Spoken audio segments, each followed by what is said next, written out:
Hello, everybody. Welcome to another brand new season of Dome to Home. As always, my name is Jeremy. I'm super excited to be here with you guys. I am the navigator of this show. So what that means, everything we are seeing will be controlled live by me using the virtual planetarium software. And above me, as always, we have my good friend Tara. How's it going, Tara? Hey, Jeremy. Hi, everybody. Welcome back for everybody who's joining us again, and welcome for the first time, hopefully for some of you. We're super glad that you joined us today to talk about exoplanets. This is a super exciting topic. We're all really stoked to talk about it. So as we're going through today, just make sure that you put your YouTube on full screen. That way you'll get to see all the little details, tiny stars and planet trails and the cool stuff that Jeremy's going to be showing us a little bit later. We've also got the chat feature over here on your YouTube page. If you have any questions or any thoughts that come up during the show, go ahead and drop those in there. Our friend Raimi is over on the back end as our question master, and she'll be keeping an eye on that chat box and letting us know if questions come in. She'll relay those over to us. We'll also have dedicated time at the end of the show for questions if you want to hang on to them till then, or throw them in that chat and I'll try to answer some as we go. All right, I think that's all the fine print. So let's get started talking about exoplanets. In particular, we're talking about the initial discovery of exoplanets. So I figure first we probably ought to go ahead and define what an exoplanet is. What does that even mean? It's actually pretty simple. An exoplanet is just a planet that's going around a star that is not ours, not our sun. So any planet around any other star is what we call an exoplanet. Jeremy's got us above our own solar system here. You can see our sun in the middle and all of the orbits of the planets going around it. Those are not exoplanets. Those are just planets. Those are around our star. So obviously people have been looking up at the sky and looking at our planets in the sky for thousands of years. But we've also been thinking about planets around other stars for thousands of years, or at least hundreds of years. If we have planets in our solar system, why not planets around other stars? Now, we think about this probably a lot, at least in our day. You know, this is not a very crazy thought for us, but back hundreds of years ago, it was. This was insane to think about planets around other stars. In fact, at one point, it was even heresy to suggest such an idea.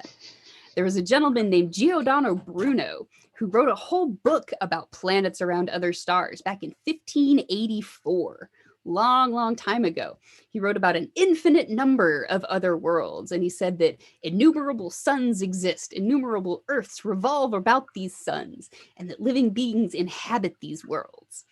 This was a crazy idea in 1584. In fact, 15 years later in 1600, the Catholic Church executed him for saying these things, back when you could kill people for science. Crazy is that? Would not want to be alive at that time. No, No, that would have been bad. The sad part is that it was only about 10 years later when Galileo invented the very first telescope that was used to look out at other planets in our solar system and really proved that, you know, the Earth was not the center of the universe, that there are stars out there that could have other planets going around them. So this was a very crazy idea a long time ago, but it started getting more and more popular. About 100 years later in 1700s, we had better telescopes that would help us look at other planets here in our own solar system. So we used our telescopes to look at things like Mars and the moon, and we could start to see features on these other planets and figure out that, oh, these are actual planets that are similar to Earth, or maybe they're different from Earth. We can tell things about them. We have some cool examples that we wanted to show you too, of some of the things that people were seeing in the very early days of telescopes. This one is a picture drawn of Mars. This is what they thought the surface of Mars looked like through their telescopes. You could see they could tell like dark patches and light patches. You can see all those little lines on the surface, which they thought may be canals. Maybe aliens built canals on Mars. We know today that that is not true, but that's the best they could do with the telescopes that they had, you know. I think we've got some more things we can show you. This is Percival Lowell, the man who discovered Pluto, at his telescope. I just think that's a cool picture. Mm-hmm. They were looking at planets like Mercury. And again, you could see it was kind of fuzzy. They didn't have great telescopes, but, you know, they could tell that these were actual other places and not just spots in the sky. I think this is a really pretty picture that someone drew of the moon as seen through their telescope. I think that's just so cool. But still, we're just seeing these planets in our own solar system, which is still really exciting, but it would be almost 300 years later before we would actually be able to see, not even see, but know that there were planets around other stars. So that's when exoplanets finally became a thing. It wasn't until 1992. So it was a very, very long time before we were able to figure out that, yes, these are actually things that did exist. So in 1992, that was our first confirmed exoplanet. In fact, it was 3 planets, Earth mass planets, meaning they were about the size of the Earth. And these planets were found orbiting around a pulsar with the wonderful name of PSR B1257 plus 12. Yeah, nice. Remember that. Yeah, so this is a pulsar. It's located about 2,300 light years away, very, very far away, but towards the constellation of Virgo. So if you're out at the night, looking at the night sky, and you can find the constellation of Virgo, like Jeremy's showing us here, look in that direction, and that's where it was. Again, very, very, very far away. But because we're also in the planetarium, we can go 2,300 light years away and travel and actually look at this pulsar and get a better look at it. Just in the blink of an eye. I know, right? Magic. So as we're going, you might have heard, if you've ever asked somebody what the first exoplanet was, you might have heard a different answer. Now, this one is technically the first exoplanet, but a lot of scientists were kind of sketchy on it because it orbits around a pulsar. And a pulsar is different than just a normal star like our sun. A pulsar is a very special kind. It's basically what's left over after a really old, really big star dies. It explodes in a big supernova, and a lot of material gets blown off into space, but this pulsar is what's left over after the supernova. It's very, very dense, and it's a lot smaller, and a lot of times they spin because they have so much energy. And as they spin around, these pulsars shoot beams of radio waves from their top and bottom, north and south. I can't even do it with my hands like that.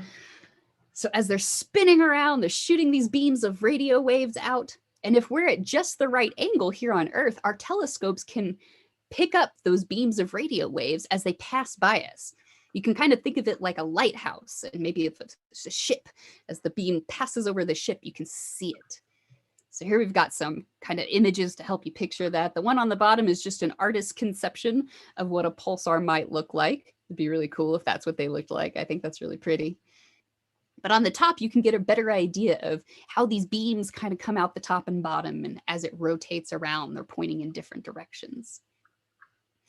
Now, what's really cool is that as these beams pass over us, because these are radio waves, we can hear what a pulsar might sound like as it's washing over us. So we have a slow one here that we want to play for you so you can hear what a pulsar sounds like.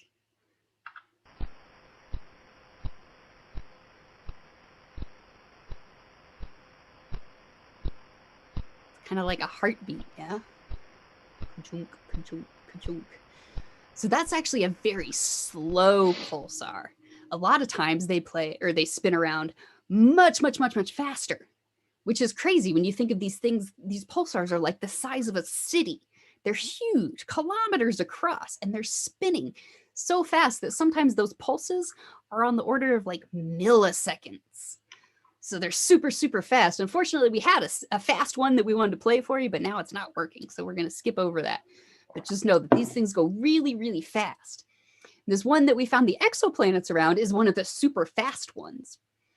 Now, the way that we found these planets, because it's so far away, and Earth-sized planets are actually really, really small compared to a lot of other things in space. We can't see them, but what we can do is detect how they affect that pulsar. So these planets, as they were going around the pulsar, actually use their gravity to kind of slow it down or speed it up, depending on where they are. So sometimes that pulse, that ka-chunk, ka-chunk, ka-chunk, will sound either faster or slower, or it may not beat at the right time. And so that's how we knew that these planets were there and orbiting around this pulsar. Now, I told you it had the crazy name of PSR B1257 plus 12, which that is its official designation.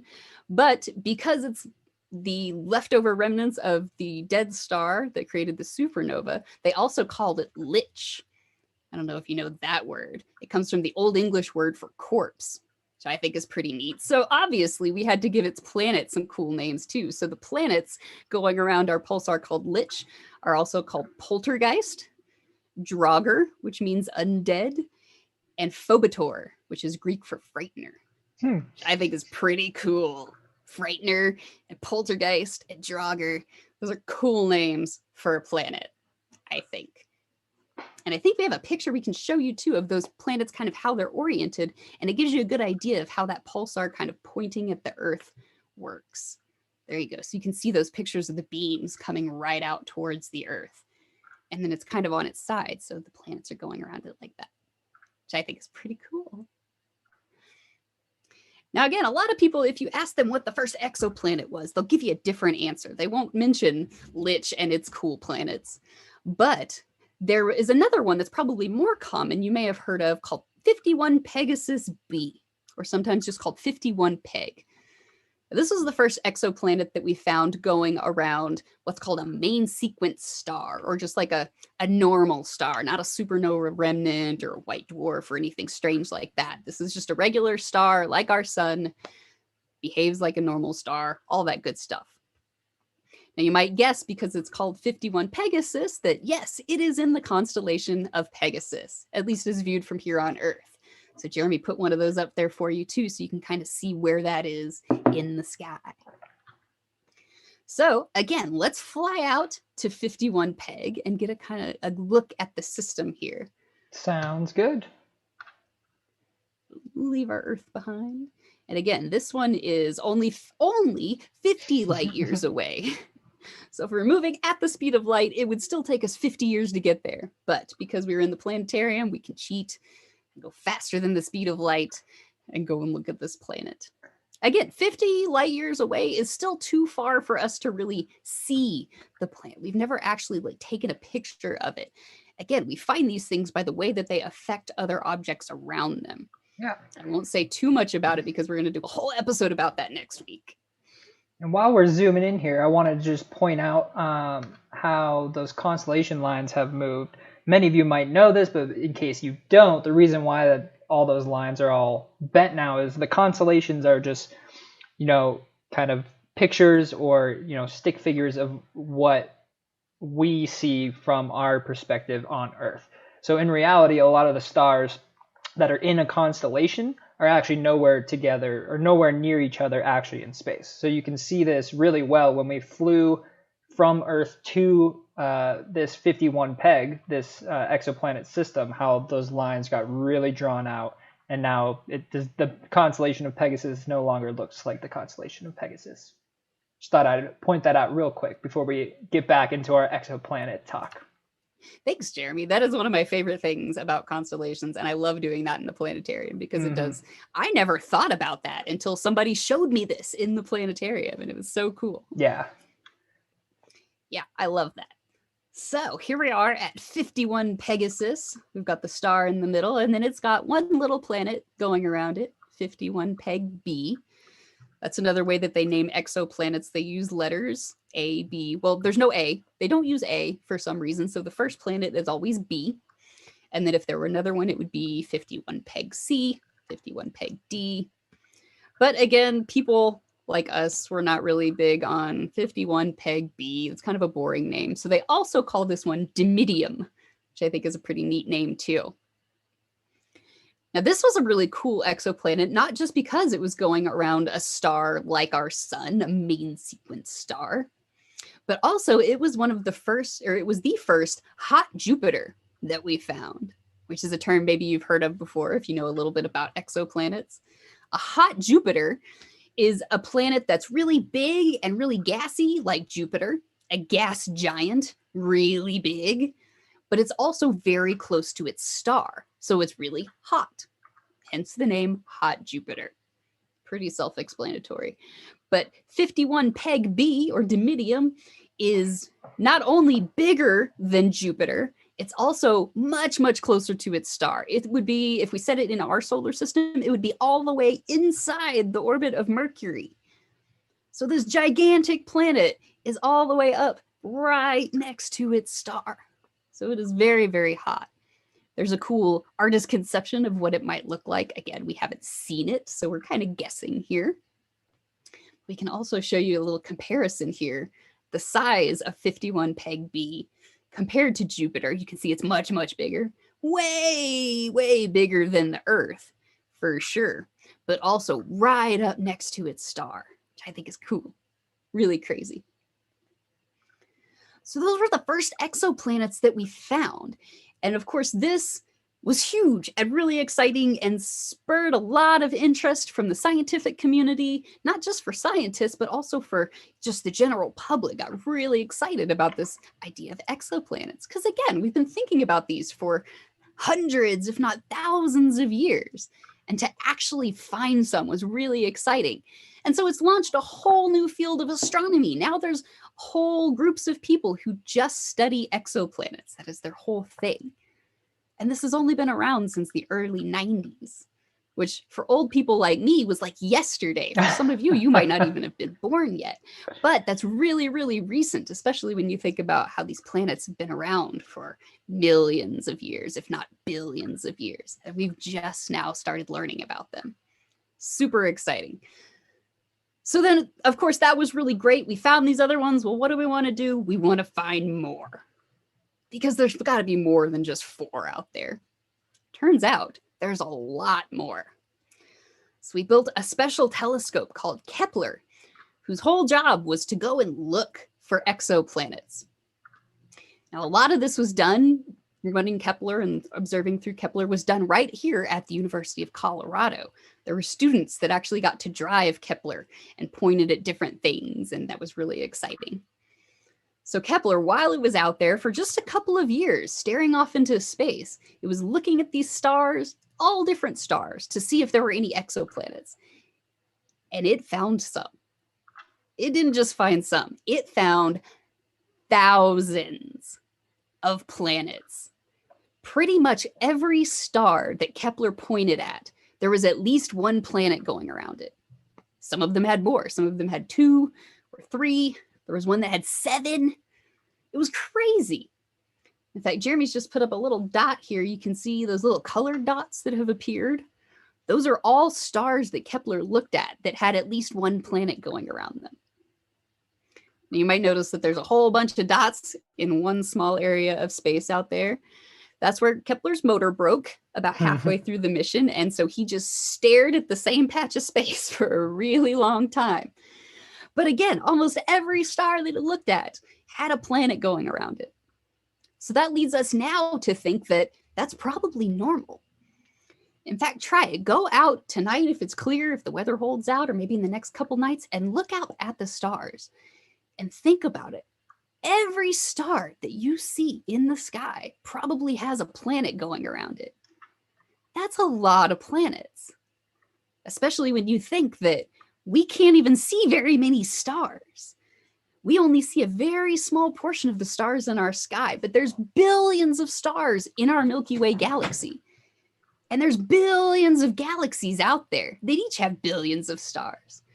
That's a lot of planets. Can you imagine?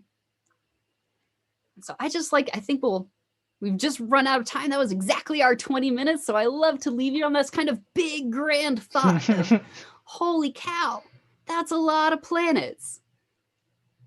So if you ask me if I believe in aliens and life on other planets, I think that there has to be something out there. We can't be the only things alive out of billions upon billions upon billions of planets. That's just my personal opinion. I don't know. What do you think, Jeremy? Yeah, I kind of go back and forth sometimes on this question, but I usually always end up in the mindset that knowing how many planets are out there and how many we just keep on finding. I mean, everywhere we look, every single planet we look to, we're finding, or every single star system that we're looking to, we're finding more and more planets. I find it very, very hard to imagine that there's not some sort of life out there. And that's so exciting to think about. I mean, that's one of my favorite, astronomy topics to like just really try to think about and, I don't know, engage a lot of time in, is thinking about these exoplanets, or like what these worlds might look like if you were to go there, like if they, if the atmosphere is similar to Earth's, or if this is types of life that maybe has evolved around a different type of star than our own sun, and how that life is different than, human life, or even plant life, or any type of biological life here on Earth.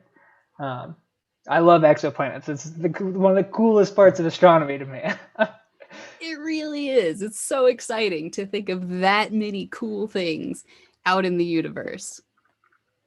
So that was right at our time here, but of course we did leave time here at the end for questions if anybody had any that came up while we were talking about these, and we can talk about exoplanets, or if you have any other questions about astronomy, I'm happy to answer those too.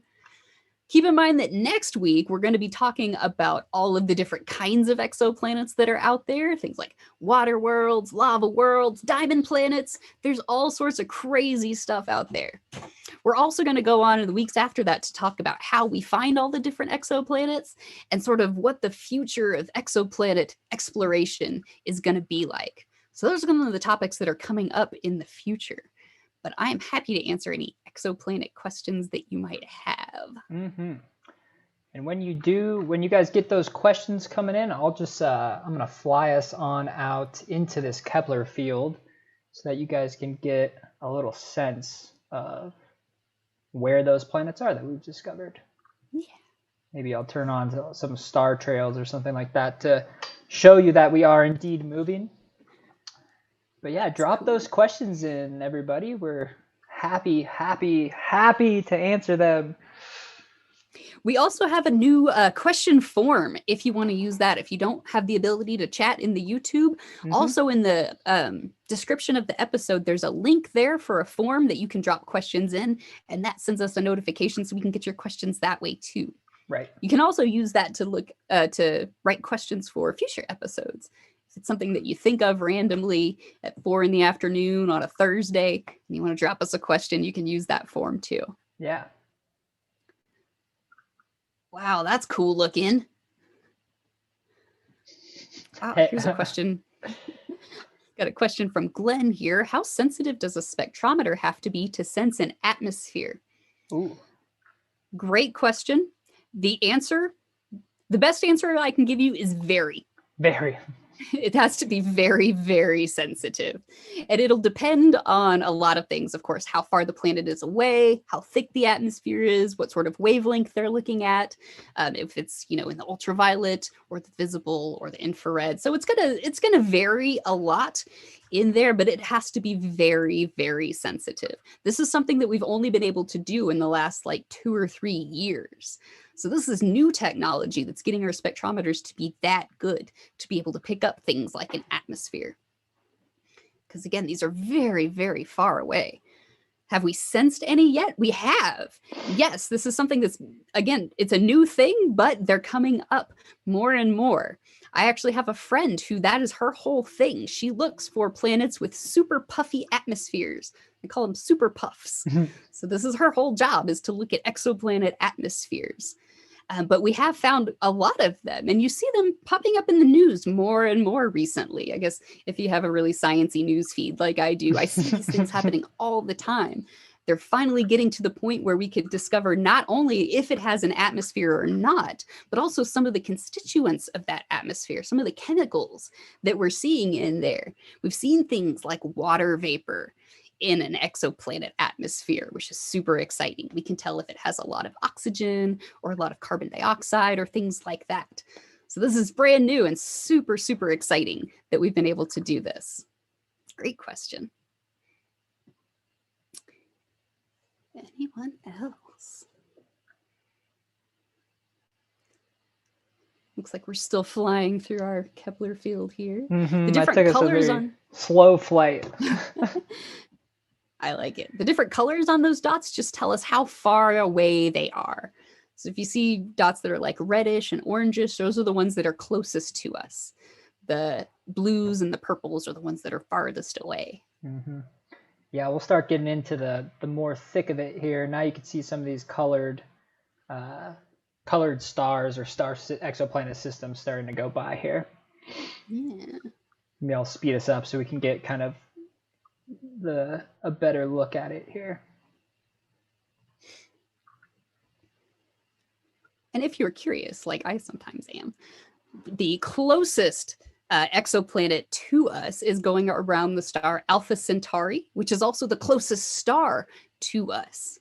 So it's actually really, really close. It's only about 4.5 light years away. So 4.5 years traveling at the speed of light.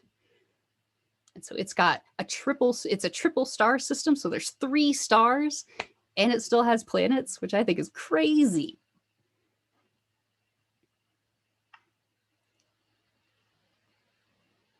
Flying through space is fun. Can't really beat it.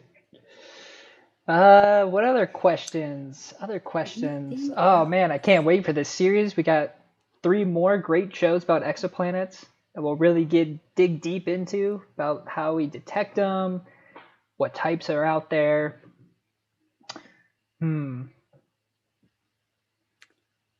Pretty neat. Yeah, this is a very exciting field, especially for somebody like me who grew up watching like Star Wars and Star Trek and thinking about, a different episode, a different planet every week. And they were all so crazy and had aliens. And now to think that this is actually could be how it really is out there. There could just be an innumerable number of planets. Mm-hmm. They're all a little bit different. I think that's neat. My little sci-fi heart is happy. Yes, most definitely. Well, if we don't have any other questions, I guess we can call it a day.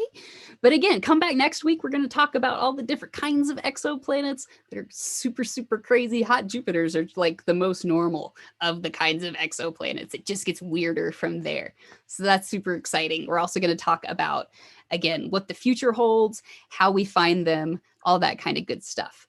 If you think of any questions that you couldn't think of just now and you want to get back to us, either drop them in the comments later and we'll come back and check on it, or use that link down there to send us the question in the form, and that'll go directly to us and we'll get back to you as soon as we can. Again, you can also use that link to submit questions ahead of time for future episodes. And you can find all of the descriptions of the upcoming episodes and topics. They're all on our website, colorado.edu/Fiske. Or you should see a list here on the YouTube channel too. Otherwise, I think that's everything. So thank you again for joining us. We're super excited to have you back with us again this season. From Jeremy and myself and Rami, we hope we see you again next week. Yeah, thank you, everybody. See you soon. Take care.